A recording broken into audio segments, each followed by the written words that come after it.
Lo que San Lucas nos dice en el capítulo 2, versículos 41 al 52, es una narración de la costumbre del pueblo hebreo para festejar la Pascua. Iban sus padres todos los años a Jerusalén en la fiesta de la Pascua. Y cuando tuvo 12 años, subieron a Jerusalén conforme a la costumbre de la fiesta. Al regresar ellos, acabada la fiesta, se quedó el niño Jesús en Jerusalén sin que lo supiesen José y su madre. Y pensando que estaba entre la compañía, anduvieron camino de un día y le buscaban entre los parientes y los conocidos, pero como no lo hallaron, volvieron a Jerusalén buscándole. Y aconteció que 3 días después le hallaron en el templo sentado en medio de los doctores de la ley, oyéndoles y preguntándoles. Y todos los que le oían se maravillaban de su inteligencia y de sus respuestas. Cuando le vieron, se sorprendieron y le dijo su madre: Hijo, ¿por qué nos has hecho así? He aquí tu padre y yo te hemos buscado con angustia. Entonces él les dijo: ¿por qué me buscabais? ¿No sabías que en los negocios de mi padre me es necesario estar? Mas ellos no entendieron las palabras que les habló. Y descendió con ellos y volvió a Nazaret y estaba sujeto a ellos. Y su madre guardaba todas estas cosas en su corazón. Y Jesús crecía en sabiduría y en estatura y en gracia para con Dios y los hombres. Aquí lo que San Lucas nos narra en su capítulo 2, versículos 41 al 52, es lo que sucedió en la vida del adolescente Jesús cuando cumple los 12 años. De acuerdo con la ley, los varones de 12 años en adelante eran considerados hijos de la ley, por lo tanto debían obedecer todo lo que la ley establecía.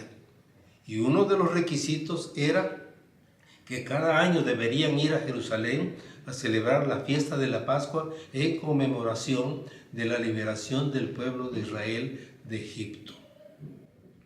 Entonces, cuando termina la fiesta, cuando termina la celebración, se forma la caravana para regresar a sus lugares de origen. Y en aquel tiempo se acostumbraba que las caravanas se formaban las mujeres al frente y los varones atrás. Esta razón era para que los varones cuidaran de la caravana para evitar cualquier problema. Entonces la caravana camina todo un día y en el trayecto José y María empiezan a buscar al adolescente Jesús entre la caravana y no lo encuentran. Entonces al final del día deciden regresar a Jerusalén para buscarlo y tienen que caminar otro día más hasta Jerusalén. Al tercer día, cuando llegan a Jerusalén, encuentran a Jesús sentado con los doctores de la ley en el templo, dialogando con ellos. Pero un diálogo tan interesante que los doctores de la ley se admiraban de la sabiduría de este jovencito. Y además las respuestas y las preguntas que él les hacía, los hacía meditar más allá de lo que normalmente cualquier alumno podía hacer con su maestro. Y están en este diálogo cuando aparecen José y María y ven al niño Jesús dialogando con los doctores de la ley. Me imagino que esperaron un ratito hasta que se formó una pausa y en ese momento que se forma la pausa, María le reclama al adolescente: ¿por qué nos has hecho esto? Tu papá y yo hemos caminado 3 días para buscarte y no te encontramos por ningún lado.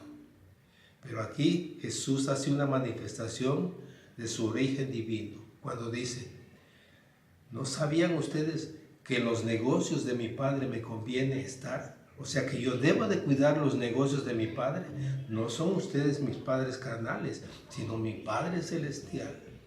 Y el negocio es venir a predicar las nuevas de salvación, traer la vida eterna. Ante esta respuesta, los padres guardan silencio y se forman y empiezan a hacer el recorrido de regreso a su tierra de Nazaret.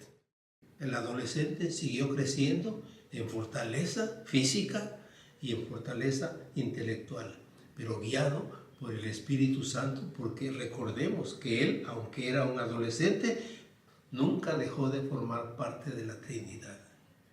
¿Qué es lo que aprendemos nosotros?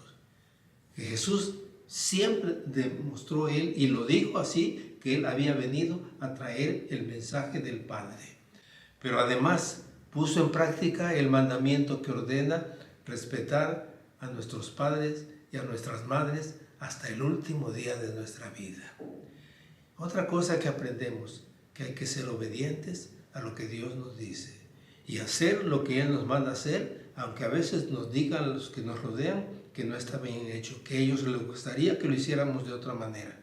Pero ese es un mensaje que nosotros debemos guardar en nuestra mente y en nuestro corazón. Y con este pensamiento reciban la bendición, mis amados hermanos. Que el amor de Dios el Padre, la gracia de nuestro Señor Jesucristo y la comunión del Espíritu Santo sean con ustedes ahora y siempre. Amén.